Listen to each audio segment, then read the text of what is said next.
नमस्कार मित्रांनो, आज आपण एका अशा सत्याकडे वळणार आहोत ज्याला प्रत्येक सजीव घाबरतो, पण ते अटळ आहे. आणि ते सत्य म्हणजेच मृत्यू. लोक म्हणतात गरुड पुराण वाचलं की भीती वाटते, पण खरं तर गरुड पुराण आपल्याला मरण्याचं भय नाही तर जगण्याचं भान देतं. आजची ही कथा आहे एका अशा माणसाची आहे ज्याने मृत्यूच्या उंबरठ्यावर उभ्या असलेल्या आपल्या मित्राला गरुड पुराणातील ते गुपित सांगितलं, ज्यामुळे एका भरकटलेल्या आत्म्याला शांती मिळाली. चला तर मग अनुभवूया हा हृदयस्पर्शी प्रवास. गावातील मंदिरातून सायंकाळच्या आरतीचा आवाज येत होता, पण सोमदत्तचे लक्ष त्या आवाजाकडे नव्हते. त्याचे वय तसे फार नव्हते, पण गेल्या काही दिवसात त्याने गावात एकामागून एक 2 मृत्यू पाहिले होते. त्या मृत्यूच्या नातेवाईकांचा आक्रोश पाहून सोमदत्तच्या मनात एक खोल भीती घर करून बसली होती. तो स्वतःशीच पुटपुटू लागला, एका क्षणात माणूस संपतो, मग त्याने आयुष्यभर जे कष्ट केले, जे घर बांधलं, ज्या मुलांसाठी तो झटला, त्यांचं काय होतं? तो कुठे जातो? रस्ता चुकला तर त्याला कोण मार्ग दाखवतं? त्याची पत्नी सुमती बाहेर आली. तिने त्याच्या चेहऱ्यावरील काळजी ओळखली. ती म्हणाली, का हो, आज पुन्हा त्याच विचारात? मृत्यू हा तर सृष्टीचा नियम आहे, मग त्याची भीती का? सोमदत्त व्याकुळ होऊन म्हणाला, सुमती, भीती मरण्याची नाही तर त्यानंतरच्या प्रवासाची आहे. मी ऐकलंय की यमराजाचे दूत येतात, आत्मा रडत ओरडत जातो. खरंच असं असतं का? आपण जी छोटी मोठी पाप कळत न कळत करतो, त्याचं शासन कसं असतं? नेमक्या त्याच वेळी गावातील पारावर एक मोठ्या सोहळ्याची तयारी सुरू झाली. काशीहून आलेले एक महान विद्वान पंडित विद्याधर गरुड पुराणावर प्रवचन देणार होते. गरुड पुराण हे नाव ऐकताच सोमदत्तच्या अंगावर काटा आला. लोक म्हणतात हे पुराण घरात वाचू नये, हे फक्त 10व्या-13व्याला असतं. पण सोमदत्तच्या मनातील जिज्ञासांनी भीतीवर मात केली. तो धावतच पारावर गेला. पंडितजीने व्यासपीठावर बसून शांत सुरात सुरुवात केली, हे मानवा, तू मृत्यूला का घाबरतोस? गरुड पुराण हे मरणाचं शास्त्र नाही, ते तर जीवनाचं मॅनेजमेंट व्यवस्थापन आहे. भगवान विष्णूंनी गरुड देवाच्या शंकांचे निरसन करताना जे सांगितलं तेच आज मी तुम्हाला सांगणार आहे. आत्मा जेव्हा देह सोडतो तेव्हा तो एकटा नसतो. त्याच्यासोबत त्याचे कर्म नावाचे पाथिय. सोमदत्तने आपले दोन्ही हात जोडले आणि डोळे मिटले. त्याला आता समजणार होतं की शरीर मातीत मिसळल्यानंतरही जे शिल्लक राहतं ते काय असतं. पंडितजींनी सांगायला सुरुवात केली की यमपुरीचा मार्ग हा प्रत्येकासाठी सारखा नसतो. कुणासाठी तो वैतरणी नदीच्या दुर्गंधीसारखा भयानक असतो, तर कुणासाठी तो शीतल सावलीसारखा सुखद असतो. हे सर्व कशावर अवलंबून असतं?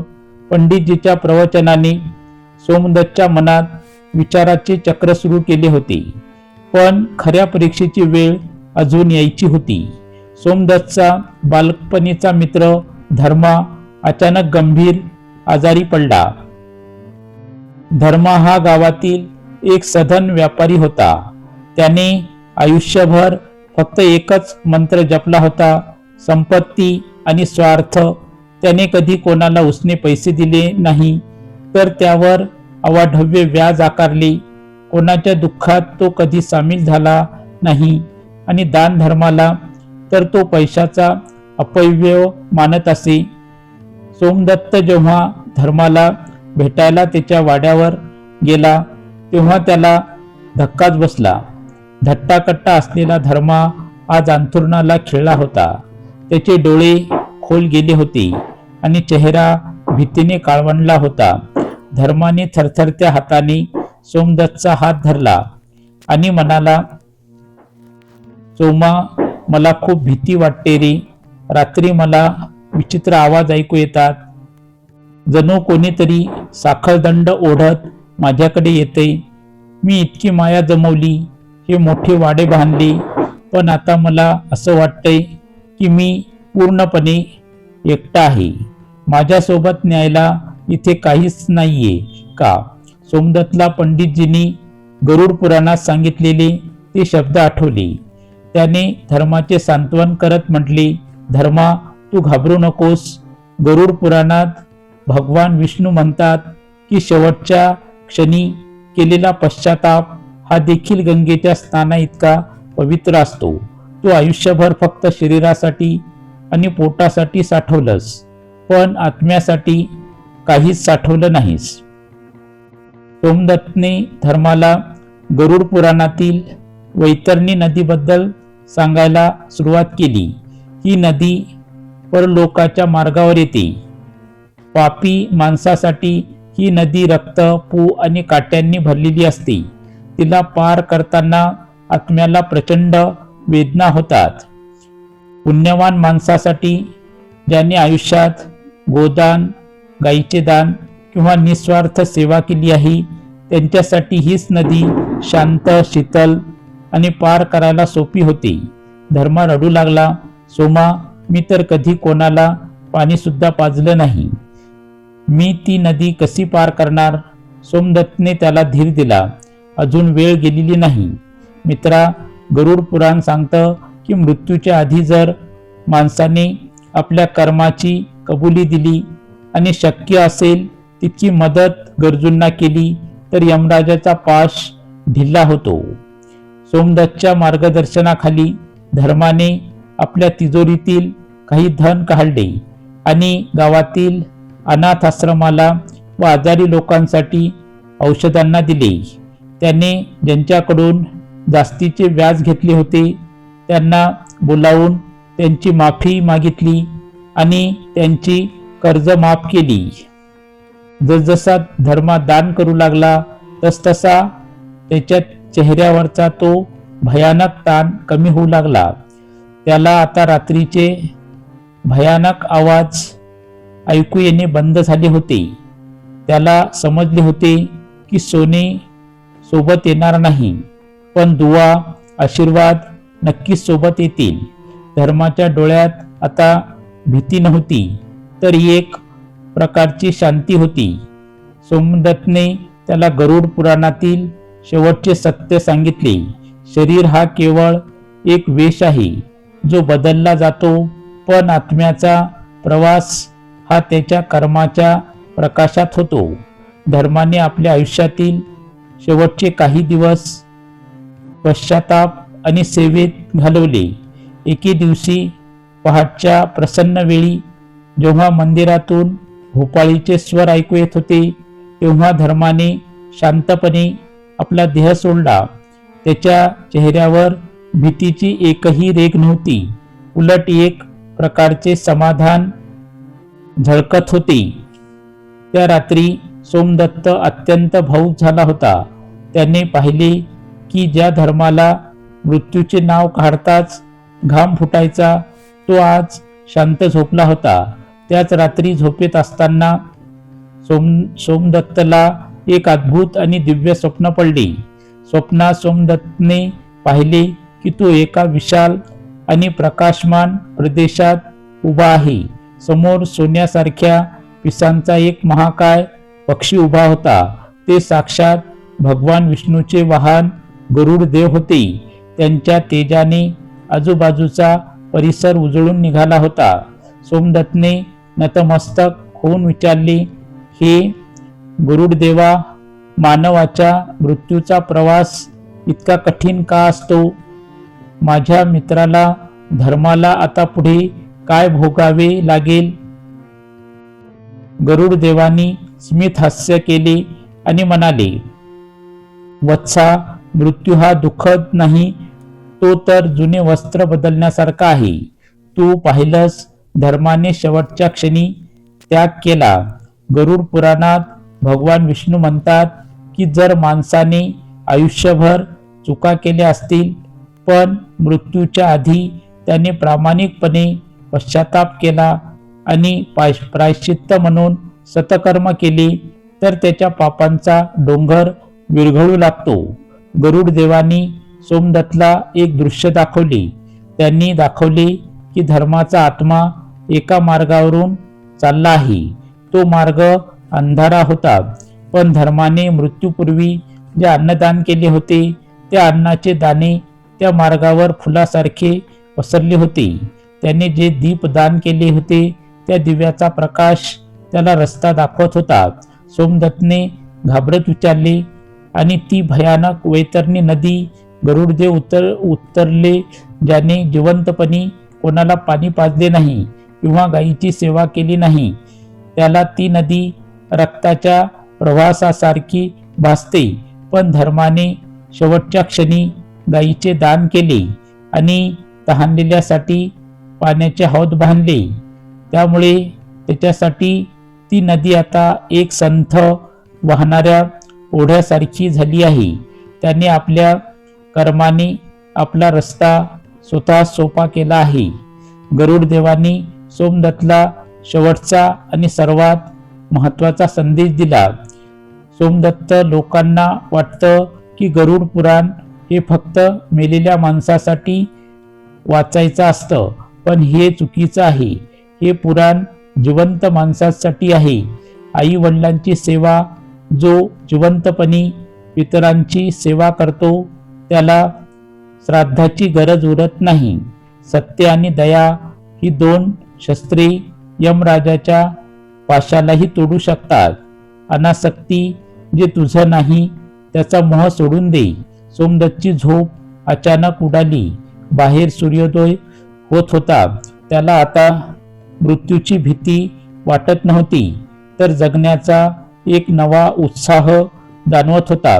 त्याला उमजले होते की गरुड पुराण हे मरणाचे नाही तर माणुसकीचे शास्त्र आहे. सोमदत्त त्या दिवशी स्वप्नातून जागा झाला, जेव्हा तो पूर्वीचा घाबरलेला सोमदत्त राहिला नव्हता. गरुड देवाच्या दर्शनाने आणि त्यांनी दिलेल्या ज्ञानाने त्यांच्या अंतर्मनातला अंधार पार निघून गेला होता. घराबाहेर पडताना त्याला प्रत्येक झाड, प्रत्येक पक्षी आणि प्रत्येक गरजू माणूस हा विष्णूचाच अंश वाटू लागला. धर्माच्या 13व्याचा विधी पार पडला, पण सोमदत्तने केवळ विधीवर समाधान मानले नाही. गरुड पुराणात सांगितल्याप्रमाणे त्याने धर्माच्या नावावर गावाच्या वेशीवर एक पाणपोई बांधली. तो म्हणाला, जो तहानलेल्याची तहान भागवतो त्याच्या आत्म्याला परलोकाच्या प्रवासात कधीच तहान लागत नाही. सोमदत्तने आपल्या आयुष्याचा नियमच बदलून टाकला. तो रोज आपल्या अन्नातील पहिला घास पक्ष्यांना आणि गायींना देऊ लागला. भूतयज्ञ, गावातील आजारी वृद्धांची तो विनामूल्य सेवा करू लागला. कारण गरुड पुराणात म्हटले आहे की नरसेवा हीच खरी नारायण सेवा आहे.